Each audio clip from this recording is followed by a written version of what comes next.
IPL అంటేనే వివాదాలకు care of address. ప్రతి సీజన్ లానే ఈ సీజన్లోనూ కాంట్రవర్సీలు చోటు చేసుకున్నాయి. తాజాగా వాంఖడే వేదికగా మరో వివాదం చెలరేగింది. ముంబై ఇండియన్స్తో జరిగిన మ్యాచ్లో క్లాసెన్ తొందరపాటు నిర్ణయం హైదరాబాద్ కుంపముంచింది. ముంబై ఇండియన్స్ ఇన్నింగ్స్ 7వ ఓవర్లో ఈ వివాదం చోటు చేసుకుంది. ఎస్ఆర్హెచ్ బౌలర్ అన్సారీ బౌలింగ్లో ముంబై ఆటగాడు రికల్టన్ భారీ షాట్కు ప్రయత్నించాడు. అయితే బంతి కెప్టెన్ కమిన్స్ చేతికి చిక్కింది. దీంతో స్టేడియం ఒక్కసారిగా హోరెత్తింది.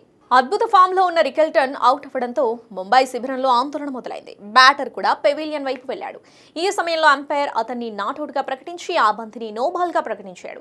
దీంతో స్టేడియం ఒక్కసారిగా సైలెంట్ అయిపోయింది. మైదానంలో ఏం జరుగుతుందో తెలియక ఫ్యాన్స్ తలలు పట్టుకున్నారు. వాస్తవానికి నిబంధనల ప్రకారం బ్యాట్ను బంతి తాకక ముందు కీపర్ గ్లౌస్ స్టంప్స్ కంటే ముందుకు వస్తే దాన్ని నోబాల్గా పరిగణిస్తారు.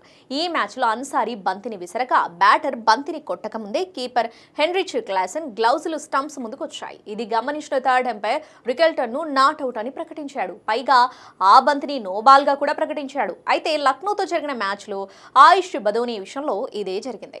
బంతి బ్యాట్ వద్దకు రాకముందే ధోని తన హ్యాండ్ గ్లౌజులను వికెట్ల ముందు తీసుకొచ్చాడు. ధోని అలా బదోనిని స్టంప్అవుట్ చేసినప్పటికీ అంపైర్ దాన్ని నోబాల్ గా ప్రకటించలేదు. అయితే ధోనికి ఒక రూల్, ఇతర ఆటగాళ్లకు ఒక రూలా అంటూ ఆరెంజ్ ఆర్మీ మండిపడుతుంది. ముంబై అంపైర్లను తమ గుప్పిట్లో పెట్టుకుని ఫిక్సింగ్కి పాల్పడుతుందంటూ ఆరోపిస్తున్నారు.